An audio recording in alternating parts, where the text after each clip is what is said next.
Assalamualaikum warahmatullahi wabarakatuh. Kami sekeluarga ingin minta bantuan sama Bapak, istri saya dan anak saya. Ingin pulang, Pak. Ini ada di kebun daerah Kampung Blang, tepatnya di Sigli Simpang 3, Kampung Blang, Munasa Tengah. Saya sudah 3 bulan. Saya bingung, Pak, harus gimana. Tolong, Pak, minta bantuannya, Pak. Tolong.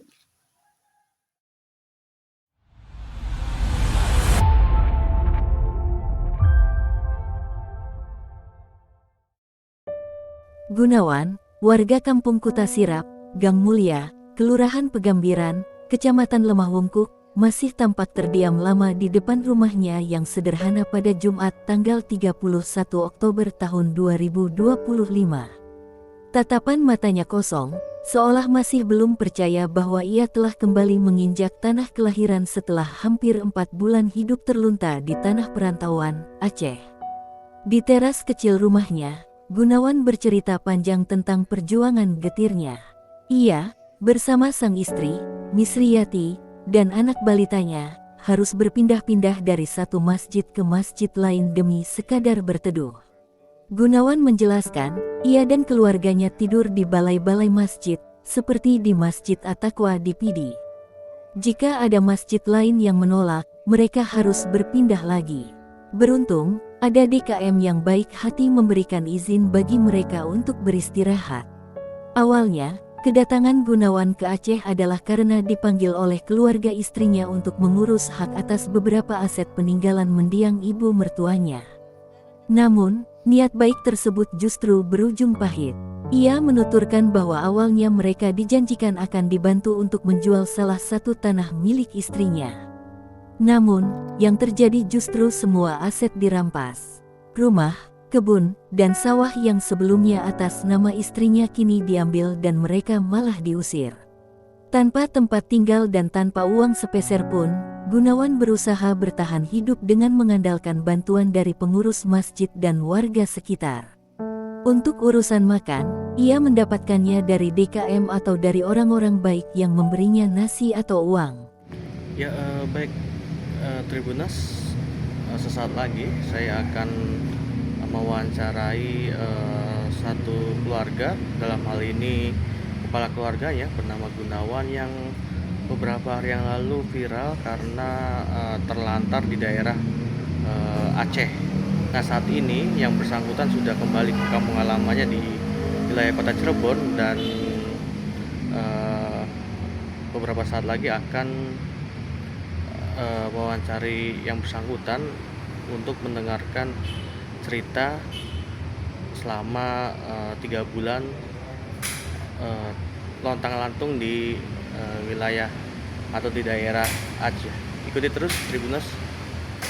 Apa sih Pak awal mula Bapak bisa berangkat ke sana gitu Pak? Bisa ceritain Pak? Bismillahirrahmanirrahim. Awalnya sih ada salah satu keluarga dari perempuan.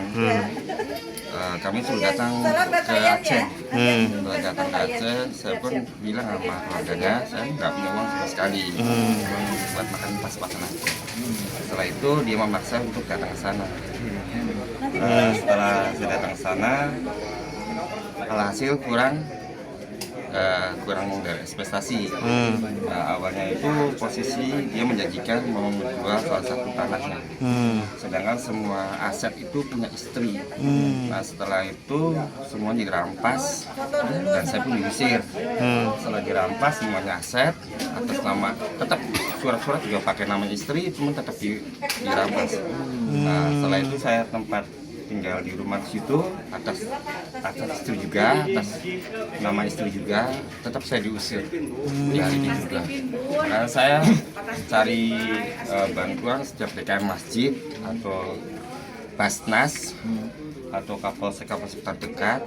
Ternyata alhamdulillah saya terus nggak patah arang, tetap semangat, saya mencari terus sampai selama 3 bulan. 3 bulan. Sana 3 bulan. Ya, sekarang udah 3 bulan, hampir 4 bulan sekarang. Bisa diceritakan di sana tuh selama 3 bulan tuh apa namanya, gimana aktivitasnya, apa landang luntung atau gimana Pak? Tidak ada aktivitas kan, kita emang sengaja untuk Nyari. niat ke sana. Oh, oke. Mengurus haknya istri. Kan emang waktu itu kan ibunya sudah nggak ada. Waktu itu ada beberapa sekitar kepala desa itu mengatasnamakan bahwa ibunya masih hidup. Nah, saya bilang saya nggak bisa. Emang ibunya masih udah nggak ada. Nah, saya pun kenal ibunya. Jadi yang mengatasnamakan ibunya itu adiknya ibunya yang merampas semua asetnya. Jadi semua aset dirampas semuanya. Pak, selama di Aceh tidur di mana Pak? Di balai-balai masjid. Di Aceh kan banyak balai besar tuh. Pindah-pindah Pak? Ya pindah-pindah. Akhirnya yang sering dikunjungi itu masjid At-Taqwa yang di Pidi. Yang dipindah. Tinggal di situ Pak? Karena situ. emang diizinkan kalau diizinkan. misalkan yang lainnya itu mengusir, datang lagi ke sini. Punten Pak, kalau untuk makan sehari-harinya? Dari DKM ada yang dari DKM atau orang-orang yang ngasih.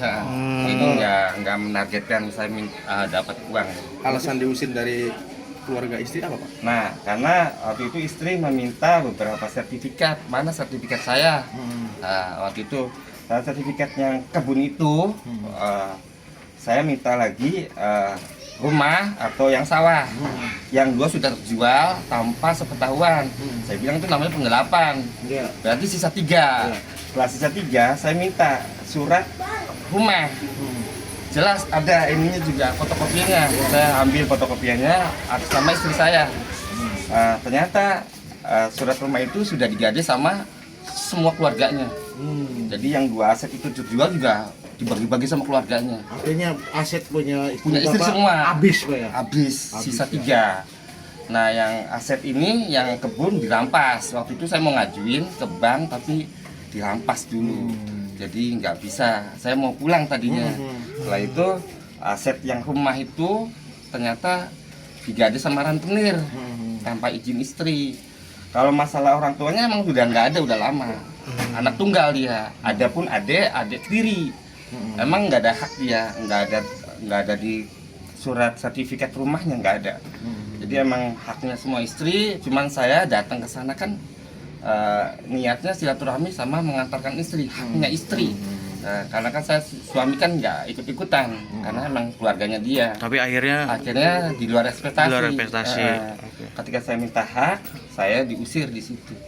Pak, setelah viral Pak dan akhirnya bisa pulang, apa Bapak bisa sekarang bersyukur atau gimana Pak? Atau memang ada hal lain yang memang sebenarnya belum diselesaikan di sana gitu? Sebenarnya belum diselesaikan semuanya. Saya gimana caranya bisa pulang dulu, karena semakin lama di sana semakin konkret kesusahan kita. Nah, kan kita harus makan tiap hari. Anak saya sakit posisinya udah seminggu, istri juga udah 2 minggu sakit. Ya, saya harus bertahan, minta uang beberapa, beli obat buat istri saya sama anak saya. Ya, saya terus bertahan sampai berbulan-bulan. Ya, alhamdulillah Allah datangkan istilahnya bantuan dari orang-orang baik tersebut. Apa Pak pelajaran terbesar yang Bapak dapat dari kejadian ini Pak?